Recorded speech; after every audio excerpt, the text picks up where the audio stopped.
The harshest way to punish someone is by avoiding a conversation, something that can clear things up, and punishing that person by just disappearing.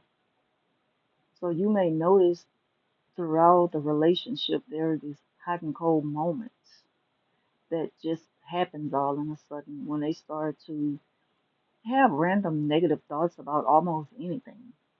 And these moments can quickly decide the status of your relationship with them. And sometimes it gets to the point where you see it coming because they kind of give you a warning sign by randomly bringing up something that just dawned on them.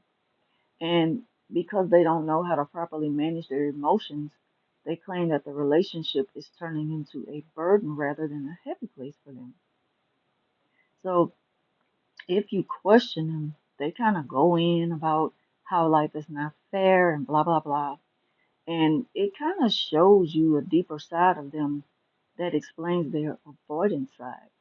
Because it's still really, it really explains nothing. So you're kind of stuck still trying to figure out where's this going. And they're not direct. So they're not going to come straight out and just tell you how they feel or their plans of what they're going to do with you going forward, what they want to do going forward with the relationship.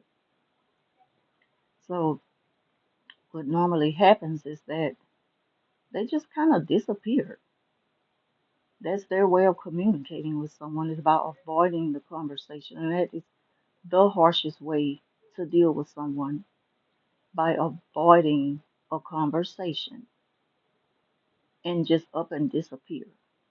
That's abandonment. And it's crazy because they've experienced abandonment and they know how it makes them feel, but they refuse to express those feelings because I guess it makes them feel weak. It makes them feel like they've lost the power to control their own emotions. So they assume that if I keep this away from this person, they could still stay in control of this narrative that, something's up that I need to focus my attention on and I can't really be here right now, or I'm just getting in your way, or, I just can't deal with the relationship right now. And it's crazy because it always comes up all in a sudden. So that's just something I wanted to point out really quick about the avoidant and how they deal with tough issues